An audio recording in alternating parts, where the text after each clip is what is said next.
1월 18일 월요일 말씀 묵상 시작하겠습니다. 안녕하십니까? 좋은 우리 교회 한승환 목사입니다. 오늘 우리가 함께 살펴볼 말씀은 누가복음 6장 39절부터 49절입니다. 예수님은 누가복음 6장에서 사복과 사화를 선포하셨죠. 우리가 어제 주일 말씀에서 살펴봤던 것처럼요.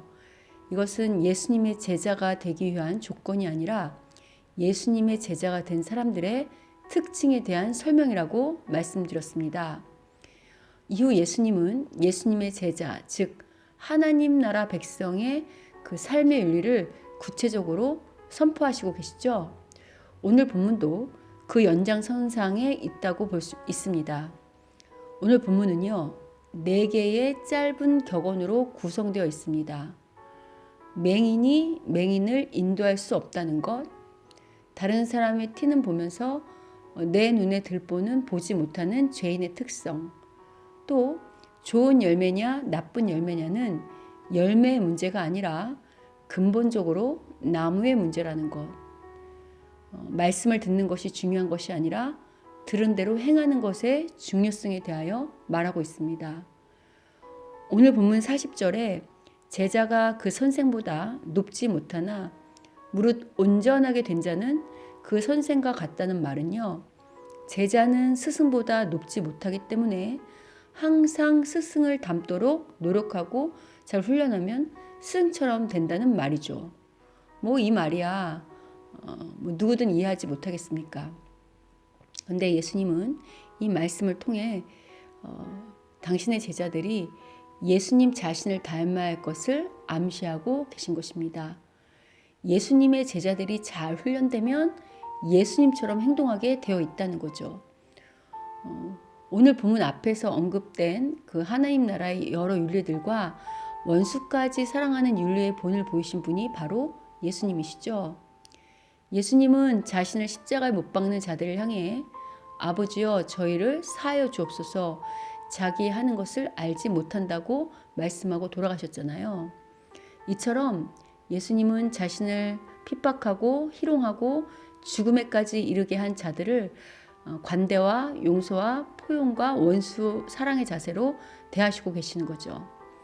이러한 십자가의 예수님의 모습은 예수님을 따르는 제자들에게 그 사랑 윤리의 결정적 모델이 되죠. 무엇보다 오늘 본문은 예수님을 본받아 좋은 열매를 맺는 것이 내 힘과 내 능력이 아니라는 것을 다시금 말해주고 있습니다. 여러분, 좋은 열매를 맺기 위한 것은 열매의 문제가 아니고 나무의 문제라고 했죠. 좋은 열매를 맺기 위해서는 좋은 나무가 되어야 하는데 예수님은 자신이 포도나무이며 예수를 믿는 제자들, 우리들이 가지라고 요한복음에서 말씀하고 계시잖아요. 사과나무에는 사과가, 배나무에는 배가 열리는 것, 당연한 말인 것처럼 들리잖아요. 당연한 얘기죠. 이처럼 우리가 정말 예수님의 참 제자라면 예수님이 우리의 나무라고 하셨잖아요. 그러니까 예수님을 뿌리로 두고 있는 예수님의 나무인, 그리고 우리는 그게 가지잖아요. 그 예수님의 나무에 가진 우리들이 맺는 역시 그 열매 역시 예수님의 열매를 맺게 되겠죠.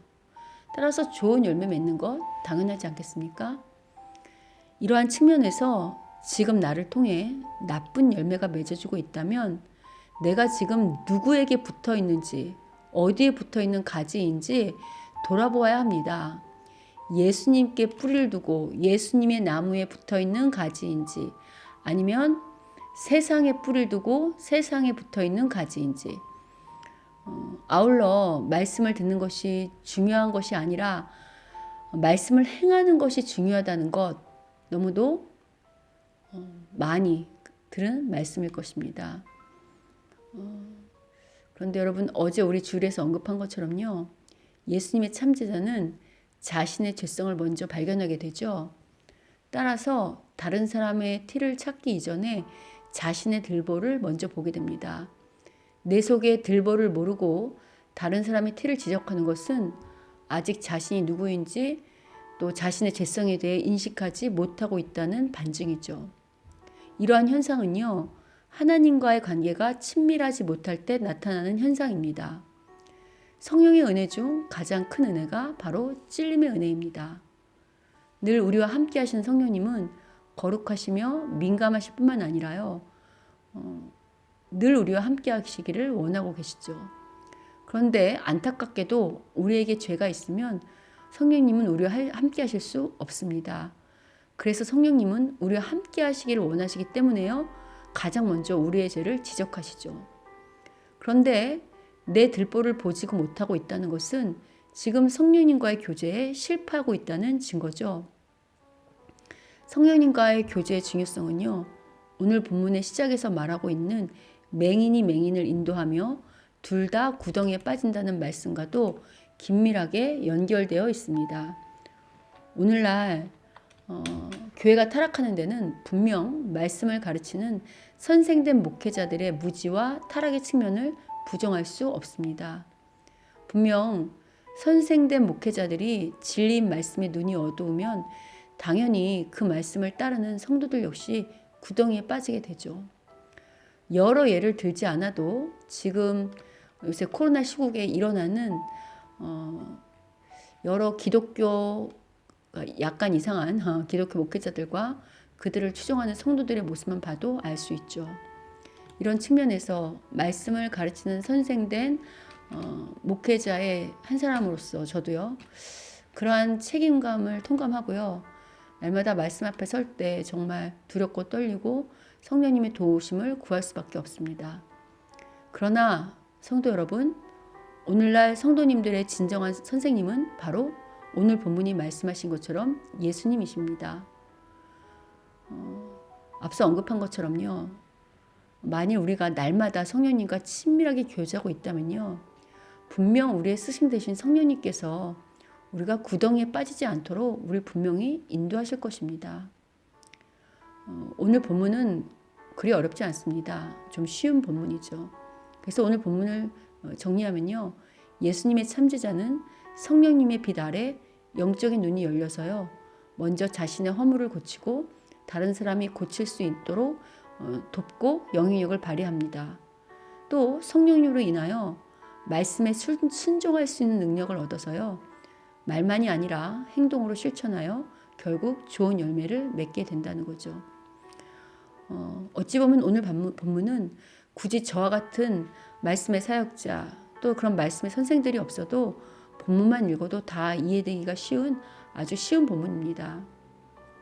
그러나 중요한 것은 하나님의 말씀은 읽으면 이해되는 것으로 끝나는 것이 아니라요, 그 말씀대로 삶에서 살아내는 것이 중요하다는 거, 두말하면 잔소리겠죠. 부디 오늘 말씀을 통해 우리의 영혼을 열어서요, 내가 어떤 제자인지, 지금 나의 상태는 어떠한지, 내가 맺고 있는 열매는 어떤 열매인지, 나는 듣기만 하는 자인지 아니면 행함이 있는 제자인지 돌아보는 오늘 하루가 되시기를 주님의 이름으로 축원합니다.